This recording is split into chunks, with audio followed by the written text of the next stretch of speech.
आपला practice set 3.4 झाली. ठीक आहे. त्यातले त्यानंतर आहे problem set 3. Problem set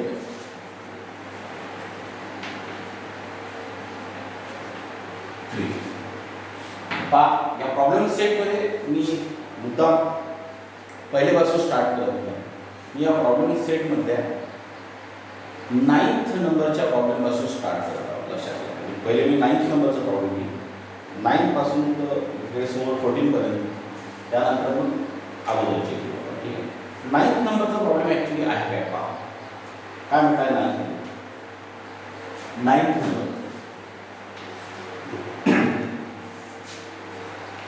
divide 207 in 3 parts such that all parts in an arithmetic progression and the product of two smaller parts will be 4623.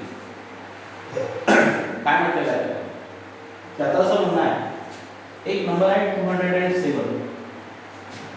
He 207 number 3 part मध्ये divide करा. 3 part मध्ये divide करा, पण 3 पार्ट असे असले पाहिजे की ते अरिथमेटिक प्रोग्रेशन मध्ये असले पाहिजे. जसं एक्झाम्पल जर घेतो म्हटलं तर 10 चे 3 पार्ट जर मी करतो म्हटलं तर 1 आहे, सॉरी 2 आहे, त्यानंतर 5 आहे, नंतर हे, आणि त्यानंतर सॉरी 1 3 2 चा डिफरन्स आहे, आणि हे 5 8 आणि 9. जसं 9 चे 3 पार्ट केले, 10 चे होत नाही ना, 9 चे 3 पार्ट केले तर 3 पार्ट कसे केले, 1 3 5 1 3 5. आता ह्या 1 3 5 ला जर आपण पाहतो म्हटलं तर हे अरिथमेटिक प्रोग्रेशन मध्ये आहे की नाही, आणि याची सम नाही ना, म्हणजे मला 207 चे असे 3 parts, we have to make the 3 part such that the sum of all these 3 parts is 207, and the most important thing is these 3 parts are in arithmetic progression. हे तिन्ही पार्ट अरिथमेटिक प्रोग्रेशन मध्ये असायला पाहिजे. ठीक आहे. त्यानंतर दुसरी condition त्याच कारण सांगितलेली आहे, and product of two smaller part will be 4623. म्हणजे जे आपण 3 पार्ट्स तयार करणार आहोत, 3 पैकी या फर्स्ट आणि सेकंड पार्ट म्हणजे पहिले 2 स्मॉलर पार्ट याची प्रॉडक्ट ही इतकी असली पाहिजे. ठीक आहे. म्हणून आपण कन्सिडर करू सगळ्यात पहिले सोल्युशन मध्ये लिहू, late T1, T2 and T3. एकदा पुन्हा प्रॉब्लेम वाचून घेतो.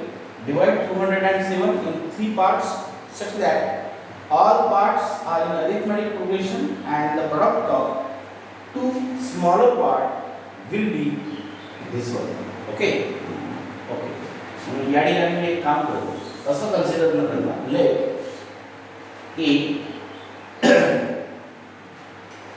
a plus b and then a plus twice b are the 3 parts of 207 which are in arithmetic progression. जे 3 पार्ट आपण केलेले आहेत 207 चे, how it is they are in arithmetic progression. हे arithmetic progression मध्ये आहे. ठीक आहे. मग आता या ठिकाणी हे arithmetic progression मध्ये झालं according to the first condition. So by first condition काय दिलेली आहे first condition? First condition hide आहे म्हणजे एक्सप्लेन नाही केलेला आहे की sum of 3 part is equal to 207. ते तर आपल्याला समजून घ्यायला पाहिजे की 207 चे 3 पार्ट्स आहेत, म्हणजे मला इथे म्हणता येते की first term plus that is second term म्हणजे a plus d plus third term म्हणजे a प्लस ट्वाइस d, या तिघाची सम 207 च राहणार आहे. ओके. सिम्प्लिफाय करतो मी आता. Open the bracket a plus d plus a plus twice d is equal to 207. 1 2 3, so that is thrice a plus d twice d, that is thrice d, is equal to 207. Simplify करते divide both side by 3. Divide both side by 3. 3 ने divide करते 3 ने यार divide करो ar, 3 ने यार divide करो dr, 3 ने यार divide करते 3 6 are 18, राला 1, 3 9 are 27 पूरा, ठीक है. So find the statement number 1. हे झालं statement number 1. तो a plus d is equal to 69. त्यानंतर what is the second condition? So by second condition काय म्हणलेली आहे? The sum of two smaller part, sorry not sum, that is product. The product of two smaller part is 4623. The product of two smaller part will be 4620. आता याच्यातला ह्याच्या तीन terms आपण consider केलेले आहेत. यातला स्मॉलर पार्ट दोन कोणते राहील? a आणि a + b. कारण की कॉमन डिफरन्सचा d घेतलेला आहे, आपण पॉझिटिव्ह d घेतलेला आहे. म्हणून या ठिकाणी पहिल्या दोन टर्म ह्या दोन स्मॉल आहेत. So by second condition, a into a plus d is equal to 69. Again, so by second condition, now from the statement number 1. Statement 1 मध्ये a plus d ची व्हॅल्यू किती आहे? ओ सॉरी, एक second. हे झाली product कशाची? पुन्हा second condition काय? The product of two smaller part. म्हणजे फर्स्ट पार्ट आणि सेकंड पार्ट हे दोन स्मॉलर आहे की आणि याची प्रॉडक्ट किती आहे म्हणजे तो 4600 and that is 23. Okay, simplify करतो मी याला. आता from the statement number 1 a plus b ची व्हॅल्यू किती आहे? 69. म्हणून या ठिकाणी a plus b ची व्हॅल्यू टाकून देऊ. So here a into 69 is equal to 4623. कशावर दिले आहे? फ्रॉम 1 वरून. फ्रॉम 1 मध्ये a plus b ची व्हॅल्यू आपल्याकडे आहे. सिम्प्लिफाय करतो मी याला. So therefore a is equal to 4623 divided by 69. Simplify करूया.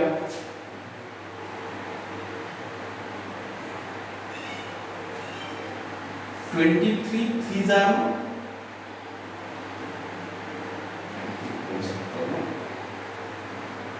23 into 3, 3s are 9, 3s are 6. Yes, 23 3s are 69.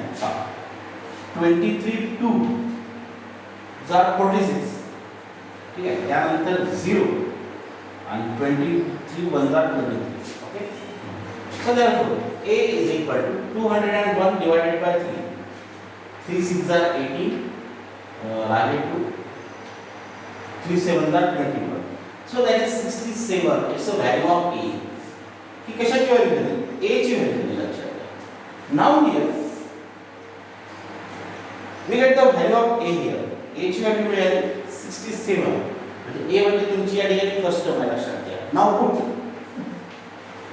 a is equal to 67 in equation 1. 1 मध्ये टाकतो. 1 काय आहे आपलं? a plus b is equal to 69. So therefore a plus d is equal to 69. It is from 1. पण a ची value काय आपल्याला? a ची व्हॅल्यू 67 आहे म्हणून a च्या ठिकाणी 67. सिम्प्लिफाय करूया. So therefore d is equal to 67 right hand side ला 69 minus 67. So therefore d is equal to 2. d ची व्हॅल्यू काय मिळाली? 2. ओके, आता बघा a ची व्हॅल्यू आपल्याला d ची व्हॅल्यू फाइंड आउट काय करायचं आपल्याला? So we have to find the three part. आपल्याला अरिथमेटिक काय विचारलाय सांगितलं नाही. डिवाइड 250 तर ते तीन पार्ट आपल्याला करायचे म्हणजे या तीन नंबर्स कोणकोणते आहेत 207 चे तीन पार्ट्स आपण कोणकोणते करणार आहोत हे आपल्याला फाइंड आउट करायचं आहे. So therefore a is equal to a ची व्हॅल्यू मिळाली 67. त्यानंतर a plus d is equal to a plus d ची व्हॅल्यू a ची व्हॅल्यू आहे 67 plus d ची व्हॅल्यू आहे that is 69. हा सेकंड पार्ट आणि थर्ड पार्ट आहे a plus twice d. So that is a ची व्हॅल्यू आहे 67 plus twice d, that is 2 into d ची व्हॅल्यू आहे 2. So 67 2 is 4 plus 4. So that is equal to 67 plus 4 किती होता? That is 71. So therefore three parts कोणकोणते आहे? एक आहे 67 कॉमा दुसरा आहे 69 तिसरा आहे 71. एकदा चेक करून घ्यायचं की हे एपी नुसार आहे की नाही आहे ना. 67 कॉमा डिफरन्सला दिसत आहे. ओके, हे झाला 9th नंबरचा प्रॉब्लेम. पाहून घ्यायचं व्यवस्थित. त्यानंतर नेक्स्ट प्रॉब्लेम मी पुन्हा बघतो दिला 10th नंबरचा प्रॉब्लेम. ठीक आहे बा, 10th नंबरचा प्रॉब्लेम मी पुन्हा बघतो.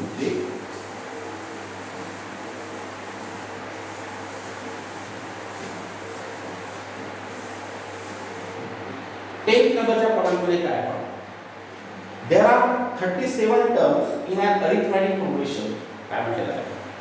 There are 37 terms in an arithmetic progression. The sum of 3 terms placed exactly at the middle is 225 and the sum of last 3 terms is 429. Write the arithmetic progression. आता या ठिकाणी problem काय दिलेला आहे? पहिले प्रॉब्लेम समजून घेऊ. त्याचं काय म्हणणं आहे? There are 37 terms in an arithmetic progression. एक अरिथमेटिक प्रोग्रेशन आहे. T1 T2 T3 up to पर्यंत 37 T37 पर्यंत, कारण की त्याच्यात 37 टर्म्स दिलेले आहेत.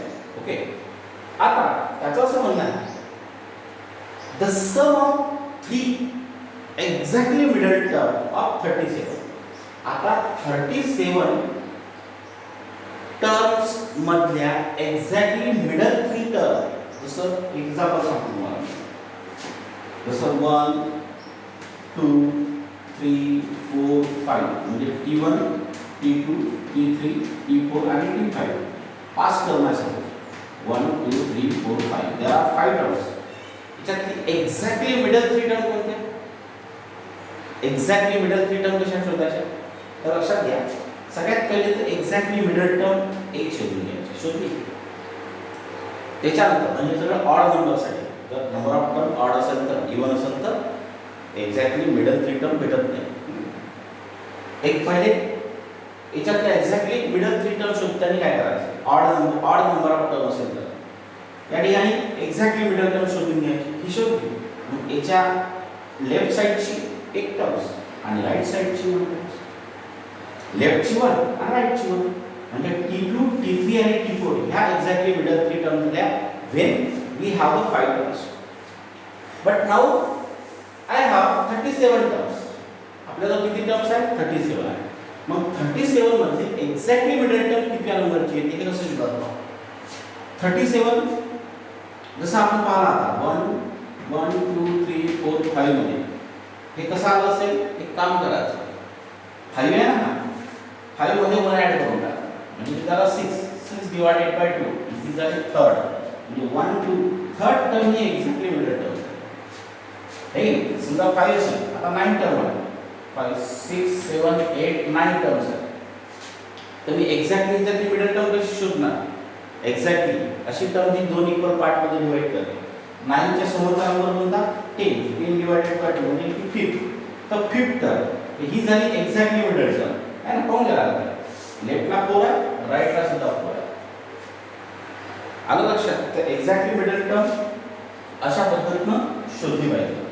म्हणून या ठिकाणी जर आपला जो एक्झॅक्टली 37 टर्म्स आहे तर 37 टर्म्स मधली एक्झॅक्टली मिडल टर्म कोणती राहणार? तर 37 प्लस 1 म्हणजे किती झाले? 38. याला 2 ने डिवाइड करून टाका. 2 1 जा 2 2 9 जा 8 19th टर्म. 19th टर्म म्हणजे T19 ही टर्म एक्झॅक्टली मिडल आहे. मग त्याच्या लेफ्टची एक टर्म T18 आणि त्याच्या राईटची एक टर्म T20. ह्या झाल्या exactly middle term of 37 terms. म्हणजे 37 टर्म्स मधल्या ह्या 3 एक्झॅक्टली मिडल टर्म्स आहेत. कळलं का? आता बघा, तर त्याचं असं म्हणणं आहे की there are 37 terms in arithmetic progression. The sum of 3 terms placed exactly in the middle is 225. तर त्याचं असं म्हणणं आहे ह्याच्यात 3 एक्झॅक्टली 3 मिडल टर्म्स आहेत. या तिन्ही टर्मची सम ही 225 आहे. ही झाली पहिली condition. and the sum of last three terms. Sum of last three terms. And last three terms कोणत्या राहणार? Here 37 त्याच्या अगोदरची, T36 त्याच्या अगोदरची, T35 हे exactly last term.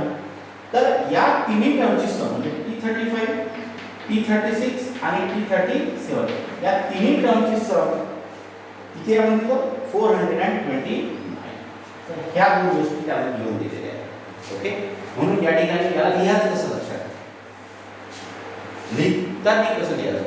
Now here solution here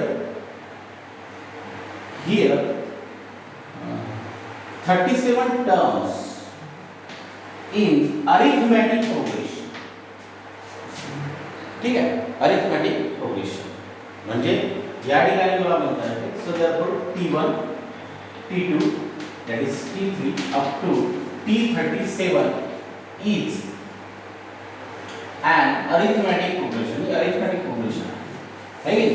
मग आता या ठिकाणी ही arithmetic progression आहे. तर by first condition so exactly middle three terms are कोणकोणत्या राहणार? that is T कसा राहतो तुम्ही तुम्हाला पुन्हा काढून दाखवतो. या ठिकाणी फॉर्म्युला देऊन दाखवतो. T37 काय आहे? n म्हणजे या ठिकाणी n + 1/2 म्हणजे काय भेटते मला? मिडल टर्म मिळते. काय मिळते? मिडल टर्म जर काढायचं असेल तर काय करायचं? n + 1 n म्हणजे किती आहे? 37 + 1 डिवाइडेड बाय 2 म्हणजे जरा 38/2 म्हणजे 19 टर्म ही मिडल टर्म आहे.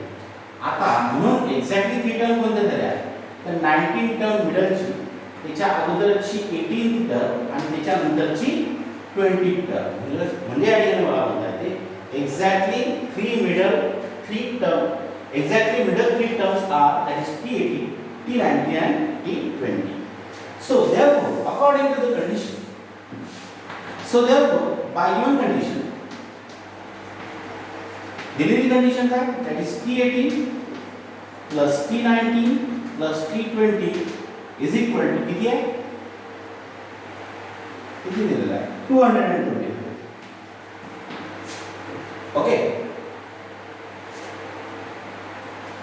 T18 T19 T20 is equal to 229. याला मी स्टेटमेंट का बनवतो.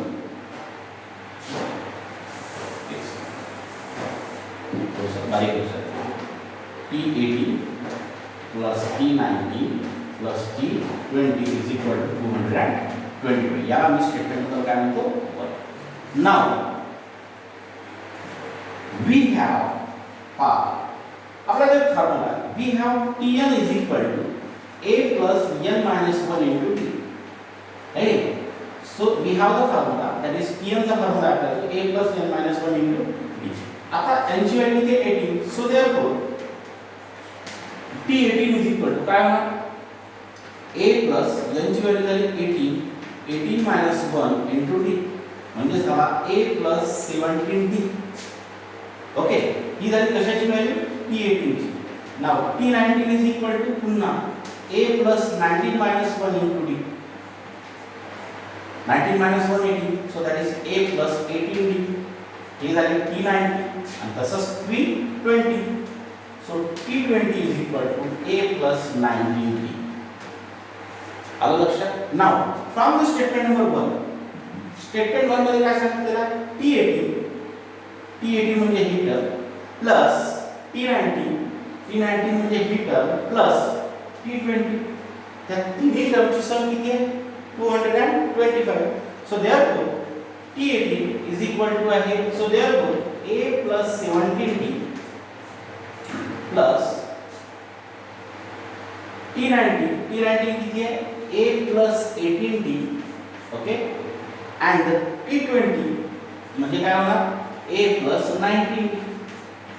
ह्या तिन्ही टर्मची सम किती आहे म्हणजे 225. सिम्प्लिफाय करा तुम्ही.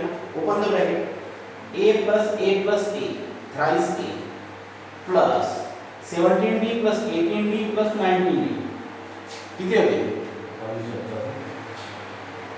54D करू पहा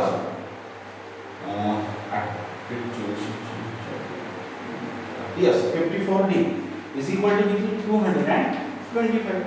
त्याला simplest form मध्ये देतात ते yes we can simplify it, so divide both side by 3 इथे लिखो divide both side by 3 3 ने divide करतोय 3 ने याला divide केलं a आला 3 ने याला divide केलं किती होणार 3 1 जार 3 3 8 जार 24, so that is D 18D is equal to 225. याला मी म्हणतो स्टेटमेंट नंबर 2 आणि हे कशावर लिहिलं फ्रॉम 1 वरून ना हे स्टेटमेंट लिहिलेलं आहे 2 वरून लिहिलेलं आहे. आता बघा त्यानंतर हे झालं according to the first condition. त्याच्यानंतर सेकंड कंडिशन काय दिलेली आहे आपल्याला सेकंड कंडिशन दिलेली आहे की sum of last three term is equal to 429. तो या ठिकाणी लिहितो now sum of last three term एक याच्याबद्दल लिहितो now the last three terms are कोणकोणत्या last three term that is T37 ही सगळ्यात शेवटची आहे की म्हणजे T36 त्याच्या अगोदरची आणि T35 ही त्याच्या अगोदरची. T35 T36 and T37 are the last three terms. Now by given condition here T35 plus T36 plus T37 is equal to आणि या तिन्ही टर्मची सम आहे 429. Okay, now again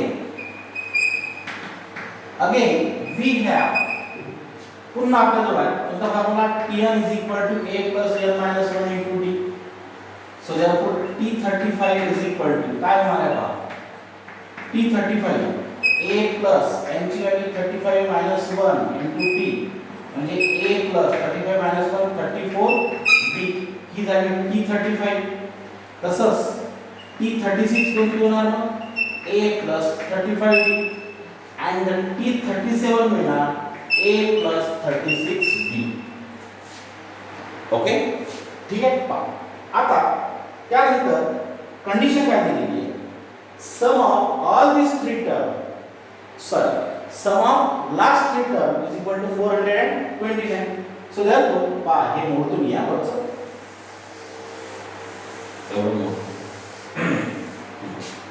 now by given condition किंवा from the statement number या statement number आपण म्हणू 3. ठीक आहे now from 3 T35 is equal to इथे लिहितो लागलं T35 plus T36 plus T37 is equal to 429. ठीक है now so it is from 3 so T35 is equal to how much T35 is a plus 34d plus T36 is equal to a plus 35d and the T37 is equal to a plus 36d and या तिन्ही याची sum of last three term is equal to 429. Simplify करतो मी यहाँ a plus a thrice a plus ये किती होणार 34 plus 35 plus 36 105 है नहीं करो पाएगा yes is equal to 429. Simplify करतो यार डिवाइड बोथ साइड बाय 3 ने डिवाइड केल्यानंतर काय येणार इथं a प्लस 3 ने याला डिवाइड करतो 3 3 जा 9 3 5 जा 15 d is equal to 3 ने याला डिवाइड करतो 3 1 जा 3 3 4 जा 12 3 3 जा 9 143. Calling the statement number here 4. Statement 4 मिळाला. आता स्टेटमेंट 4 आणि स्टेटमेंट 2 या दोघांना सॉल्व्ह करायचं. या दोघांना सॉल्व्ह केलं की आपल्याला a आणि b च्या व्हॅल्यू मिळतात. ठीक आहे. आता बघा हे मोडतो मी एवढं लिहून घ्यायचं प्रॉब्लेम. त्याच्यानंतर समजून घ्या, पहिले कुठं पाहून घ्यायचं, स्वतःच्या मनाने लिहायचं. नाही समजलं तर पुन्हा आपल्याला पाहायचं.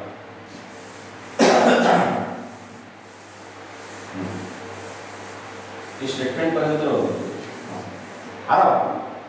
हे झालं स्टेटमेंट 2 आणि स्टेटमेंट 2 त्या दोघांना सिम्प्लिफाय करायचं म्हणजे काय करावं लागेल बघा. हियर इक्वेशन 4 मायनस इक्वेशन 4 मधून 2 मायनस म्हणजे a plus 35b is equal to 143 minus a plus 18b is equal to 225. Simplify करूया.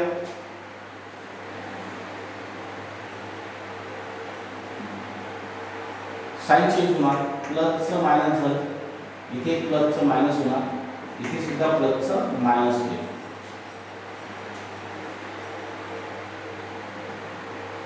असं बरोबर झाली आहे थोडीशी असं वाटत आहे. या ठिकाणी चूक लक्षात द्यायची. हे चूक होते गेली. डिवाइड बोथ साइड बाय 3 केला आपण. याला 3 ने डिवाइड केलं किती आला 8. 3 ने याला डिवाइड केलं किती आला 18.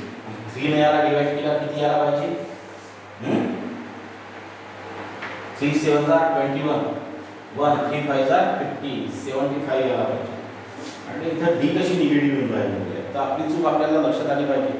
जेव्हा त्याला आपण अप्लाय करतो पुन्हा याला डिवाइड केलं 3 ने डिवाइड आपण केलंच नव्हतं. 3 7 21 याला 1 3 5 50 इज 75 येणार not 225. so that is 75. Sign झाला प्लसचं मायनस. ठीक आहे पहा. सिम्प्लिफाय करतो मी याला. हा प्लस हे मायनस ने कॅन्सल झाला. इथं 35 मायनस 18 किती आला 70. 70b इज इक्वल टू या दोघांची सबट्रॅक्शन करून टाकू. किती होणार 8 1 68 होऊन गेला.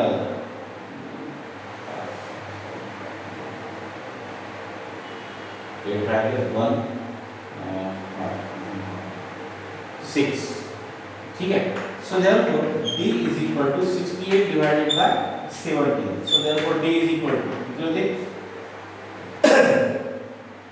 17 4 are 68. So d is equal to 4. d ची व्हॅल्यू मिळाली मला. Now put d is equal to 4 in equation 1. Equation 1 मध्ये सॉरी 1 नाही 2 मध्ये d ची व्हॅल्यू किती मिळाली 4. ही कशात टाकतो मी इक्वेशन नंबर 2 मध्ये टाकतो. ठीक आहे. इक्वेशन 2 आपल्याजवळ आहे a प्लस 18d पण d ची व्हॅल्यू किती आहे बरं इक्वेशन लिहून टाकतो बघा. Is equal to 75. a plus 18d is equal to 75. So put d is equal to 4. So a plus 18 d ची व्हॅल्यू किती आहे 4 is equal to 75. So a 18 4 are 72 is equal to 75. So therefore a is equal to 75 right hand side टाकला 75 minus 72. So a is equal to किती होणार 3. First term मिळाली 3 आणि common difference आहे याचा 4. कॉमन डिफरन्स किती आहे 4. So therefore required arithmetic progression म्हणजे पाहिजे असलेली अरिथमेटिक प्रोग्रेशन कशी आहे. So therefore required arithmetic progression is so first term किती आहे फर्स्ट टर्म आहे 3. a is equal to 3 and d is equal to आहे 4. arithmetic progression so that is 3 plus 4 7 plus 4 11 plus 4 15. So it is the required arithmetic progression.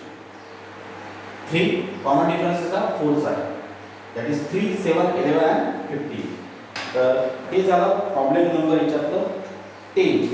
त्यानंतर 11th नंबरचे problem 11 पासून 13 पर्यंत स्टारचे problem आहे ते मी तुम्हाला समजून देतो. पण त्या अगोदरचे प्रॉब्लेम का 9th पर्यंत प्रॉब्लेम तुम्ही करून पहा, त्याच्यानंतर मी तुम्हाला बाकी ठीक आहे.